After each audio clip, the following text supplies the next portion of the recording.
وَلِلَّهِ عَلَى النَّاسِ حِجُّ الْبَيْتِ مَنِ اسْتَطَاعَ إِلَيْهِ سَبِيلًا، اور اللہ کا حق ہے اپنے بندوں پر کہ وہ حج کریں اس گھر کا جو کوئی بھی استطاعت رکھتا ہو سفر، اگر زاد راہ ہے، خرچہ ہے، جانے آنے کے اخراجات مہیا ہیں، اور یہ کہ آپ پیچھے جن کو چھوڑ کر جا رہے ہیں ان کے لیے بھی اتنے وقت کا جو ہے وہ انتظام ہے کھانے پینے کا، گزارے کا، نان نفقے کا، تو آپ پر حج فرض ہو گئے۔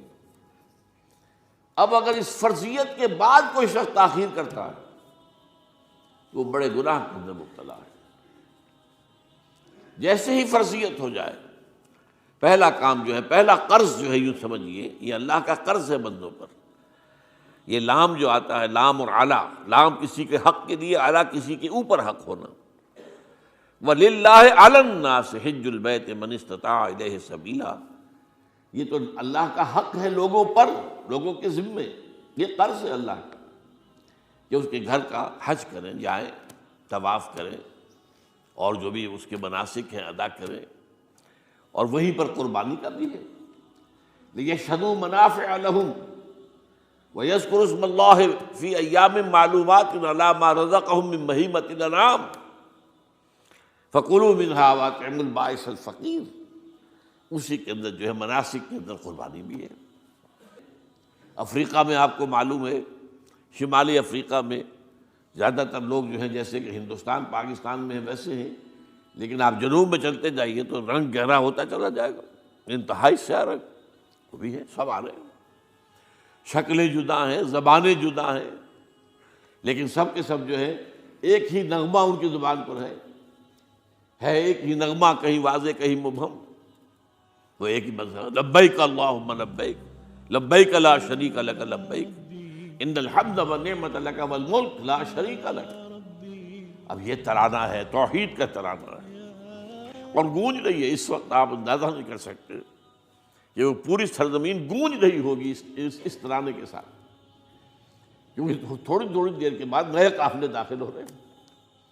ابھی ایک قافلہ جو ہے اس نے سعی مکمل کی ہے، دوسرا شامل ہو گیا، بلکہ اس کے دوران ہی ابھی اس کا ختم نہیں ہوا کہ تیسرا قافلہ چلا رہا ہے۔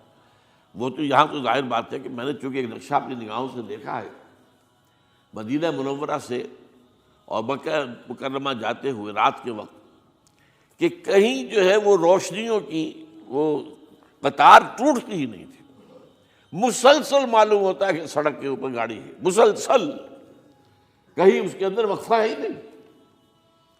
اتنے بڑے پیمانے پر، اتنے بڑے پیمانے پر، اتنے بڑے پیمانے پر لوگ جمع ہو رہے ہیں، زبانیں جدا ہیں، ایک دوسرے کی زبان نہیں سمجھتے، لیکن ایک زبان اور بھی ہوتی ہے جو بغیر بولے سمجھ میں آتی ہے، اس سے معلوم ہوتا ہے سب کے لیے محبت ہے، ہمارے بھائی ہیں، تمام مسلمان ہیں۔ بعض کے اندر یہ محبت کا جذبہ زیادہ ہے۔ ترکوں میں انڈو پاکستان کے لوگوں کے لیے بہت محبت ہے۔ اب وہ بات جو نہیں کر سکتے، سمجھا نہیں سکتے، لیکن ان کی آنکھوں سے، ان کے انداز سے وہ محبت ٹپکی پڑتی۔ تو عالمگیریت جو ہے اسلام کی، ہماگیریت، عالمگیریت، آفاقیت، اس کا جو مظہر نظر آتا ہے وہاں تھا۔ پھر یہ کہ ہمارے ہاں کی جتنے بھی فرقہ بندیاں ہیں وہ وہاں ختم ہو جاتی ہیں۔ وہاں اہل حدیث ہیں، حنفی ہیں، مالکی ہیں، شافعی ہیں، حنبلی ہیں، یہ کام بھی کیا ہے آ کر انہوں نے آل سعود نہیں، ورنہ اس سے پہلے جو ہے وہ 4 مصلح علیحدہ تھے، وہاں پر 4 جماعتیں علیحدہ ہوتی تھیں۔ یہ حنفی مصلح ہے، یہاں پہ حنفی امام ہے وہ پڑھائے گا، یہ شافعی مصلح ہے، شافعی امام ہے وہ نماز پڑھائے گا۔ تو یہ جو ایک تفریق تھی وہاں بھی موجود تھی، انہوں نے ختم کیا، ایک امام کے پیچھے جماعت ہوگی، اسی میں حنفی بھی ہیں، مالکی بھی ہیں، شافعی بھی، کچھ ہیں لوگ جو زیادہ، جن کے اندر کچھ زہر زیادہ گھل گیا ہے فرقے واریت کا، وہ پھر نہیں نماز پڑھتے، وہاں پر محروم رہتے، اس کی فضیلتوں کو چھوڑ کر جا کر کہیں اپنے جو ہے گھروں پر جہاں ٹھہرے ہوئے وہاں جا کے نماز پڑھ لیتے ہیں کہ یہ جو ہے وہابی، ان کے پیچھے ہماری نماز نہیں ہوتی۔ لیکن نہیں، عام طور پر ایسا نہیں ہے، عام طور پر سب لوگ جمع ہیں، نماز پڑھ لیں۔ اور ایک سب سے بڑا مشاہدہ جو ہوتا ہے، جو مجھے سب سے پہلے ہوا تھا پہلے حج میں، یہ 1962 کی بات ہے، تو میں نے محسوس کیا یہ نماز کے اندر اختلافات جو ہیں اسلام مسلمانوں میں صرف اتنے ہیں کہ جس سے جماعت نہیں ٹوٹتی۔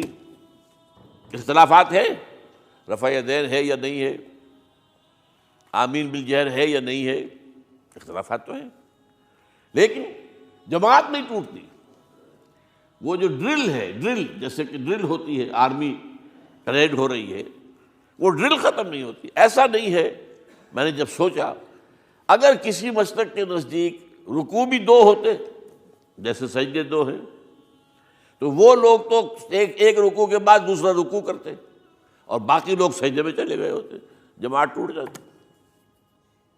یا اگر کسی کے نزدیک ہر رکعت کے اندر جیسے رکوع ایک ہے، سجدہ بھی ایک ہی ہوتا، تو کچھ لوگ تو ایک سجدہ کر کے کھڑے ہو جاتے ہیں اور دوسرے لوگ جو ہے دوسرا سجدہ کر رہے ہوتے ہیں، جماعت ٹوٹ جاتی۔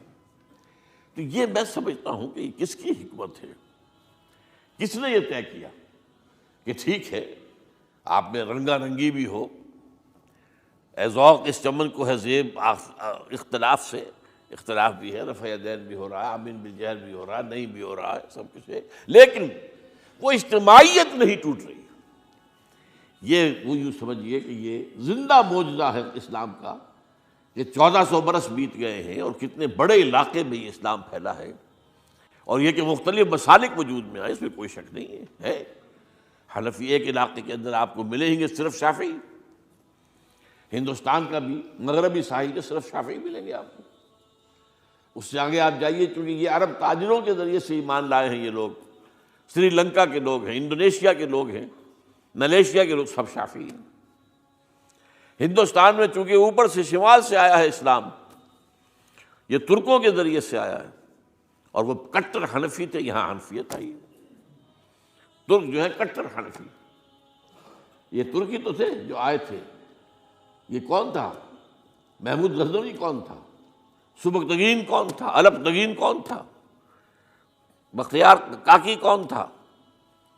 قطب الدین بختیار، یہ کون تھے؟ سب ترک۔ اور ترک بھی کون؟